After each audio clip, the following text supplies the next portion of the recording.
حدیث ہم بھول گئے. تجھے پتہ ہے معاذ بندوں کے اوپر اللہ کا کیا حق ہے اور اللہ کا بندوں پہ کیا حق ہے؟ اس کا خلاصہ یہی ہے کہ جو بندہ حقیقت میں دل سے لا الہ الا اللہ کہہ دے اور پھر پوری زندگی اس کے اوپر جم جائے, ڈٹ کے کھڑا ہو جائے, اللہ کے اوپر لازم ہے اس بندے کو جنت میں داخل کر دے. اختلاف کیا ہے؟ یہی اختلاف تھا رسول اللہ صلی اللہ علیہ وسلم کا قریش مکہ سے. رب مانتے تھے. آج کا مسلمان بھی رب مانتا ہے, اور آج کا مسلمان نہیں, دنیا کے جتنے مذاہب ہیں, دنیا کے جتنے مذاہب ہیں وہ رب کو رب مانتے ہیں, الہ نہیں مانتے. ایک الہ بھی جزوی اعتبار سے ہے ہر مذہب میں. ایک جو سب سے بڑی شخصیت اللہ کی ہے اس کی عبادت بھی کرتے ہیں, لیکن اس کی عبادت کے ساتھ شریک بھی ٹھہرا لیتے جو اللہ رب العزت کو قابل قبول نہیں ہے. یہ انسان کی فطرت ہے, یہ ودیت میں ہے.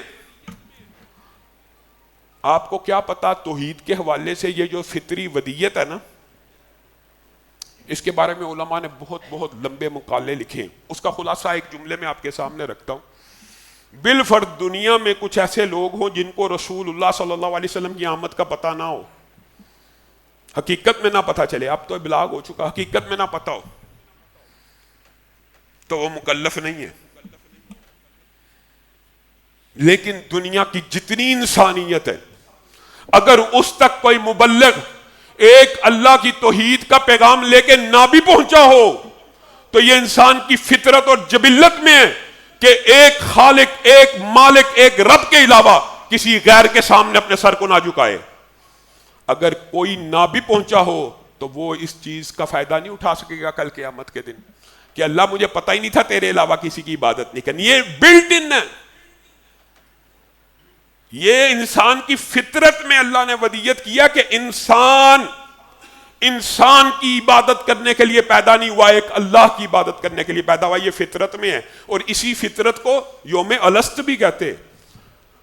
آپ کو اور مجھے یاد تو نہیں نا کہ اللہ تعالیٰ نے ہمیں ہماری روحوں کو اکٹھا کیا تھا. بظاہر آپ کو وہ واقعہ یاد نہیں ہے, لیکن وہ ہماری فطرت کے اندر موجود ہے. تمہارا رب کون ہے؟ ایک اللہ. ہر روح نے جواب دیا تھا, وہی روح ہمارے اندر ہے. یہ کیسے ممکن ہے؟ اب بات سمجھ رہے ہیں؟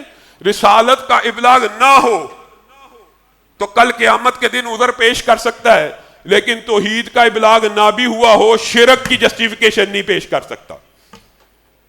ان اللہ لا یغفر ان یشرک بہ ویغفر ما دون ذلک لمن یشاء. کوئی ایک بندہ آ کے کہ مجھے آج تک کسی نے بتایا ہی نہیں تھا جی اللہ کے علاوہ کسی کو سجدہ نہیں کرنا, اللہ تعالیٰ یہ عذر نہیں مانیں گے. بندہ پیش کر سکتا نا, مجھے کسی نے بتایا, میں نے تو فلاں کو بھی سجدہ کیا, فلاں کو بھی. تیرے اندر اللہ نے یہ چیز ودیت کی ہے. ایک انسان خود غور عقل نہیں کرتا, یہ عقل دی گئی ہے, ہاتھ دیے, آنکھیں دی, دل دیا, پورا ایک سسٹم دیا, اور بندہ یہ سوچے یہ مجھے اس لیے پیدا کیا گیا کہ میں اپنے جیسے انسانوں کے سامنے جھک جاؤں, میں اپنے جیسے انسانوں کو سجدے کروں, میں اپنے جیسے انسانوں سے مانگوں. اور کچھ بیوقوف کم عقل ایسے ہیں انسانوں سے نہیں, اپنے سے کم تر جانوروں کے آگے جھک جاؤں, اپنے سے کم تر جانوروں سے مانگوں. نہیں تھا موسیٰ کی قوم نے بچڑے کو خدا بنا لیا, نہیں ہمارے معاشرے میں گھوڑے کو خدا ماننے والے, نہیں ہندوستان میں بندروں کی پوجا کرنے والے, ہاتھیوں کی پوجا کرنے والے. یہ انسان کی عقل فطرت کے خلاف ہے. کجا یہ کہ انسان اپنے جیسے انسان کو سجدہ کرے, اپنے سے حقیر اور تابع مخلوق کے سامنے جھک جاتے ہیں. رسول اللہ صلی اللہ علیہ وسلم نے ایک واقعہ اپنی امت کو اس حوالے سے بتایا. یہ توحید الوہیت ہے.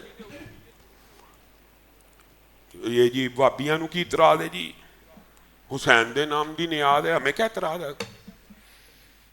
نیاز عبادت نہیں ہے,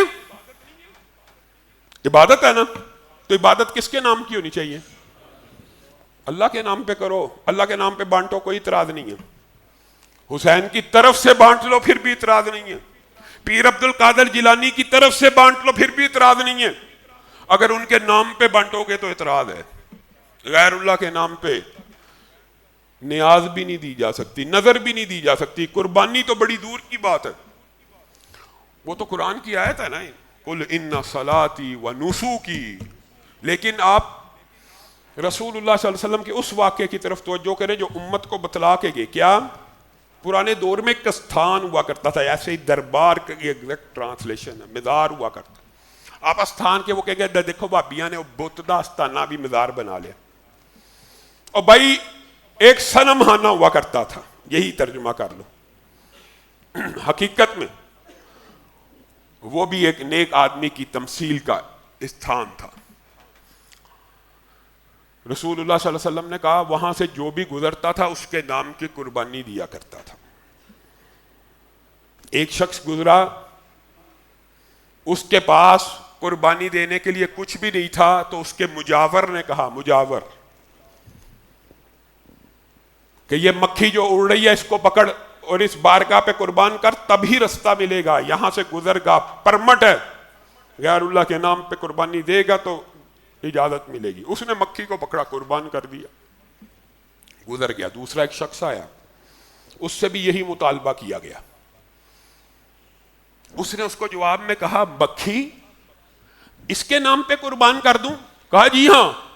اس نے جواب دیا مفہوماً، مکھی کے اندر بھی کوئی دھڑکتا ہوا دل ہوگا، مکھی کے اندر بھی کوئی جان ہوگی، مکھی کے بھی تو دو پر ہیں، مکھی بھی تو مخلوق ہے، اور مخلوق کو مخلوق کے آستانے پہ کبھی قربان نہیں کیا جا سکتا۔ اس مجاور کو غصہ آیا، اس نے اس کی گردن کو تن سے جدا کر دیا۔ خبیث گستاخ ہے۔ رسول اللہ صلی اللہ علیہ وسلم نے فرمایا جس نے مکھی کو غیر اللہ کے نام پہ قربان کیا، ارب سال گزر جائیں گے جہنم سے باہر نہیں آئے گا۔ اور یہ جو اللہ کے لیے ایک مکھی کو، صرف ایک مکھی کو غیر اللہ کے آستانے پہ قربان نہ کیا، کل قیامت کے دن اللہ تعالیٰ سیدھا اسے جنت الفردوس میں داخل فرما دے گا۔ آپ عقیدے کو چھوٹی بات سمجھتے ہیں، عمل سے قبل عقیدہ ہے۔ اگر عقیدہ درست نہیں ہے تو اعمال کیسے قبول ہوں گے؟ اعمال کی قبولیت کی شرط بھی عقیدے کا درست ہونا۔ اللہ رب العزت جو کہا گیا، جو سنا گیا، اس کو سمجھنے کی توفیق عنایت فرمائے۔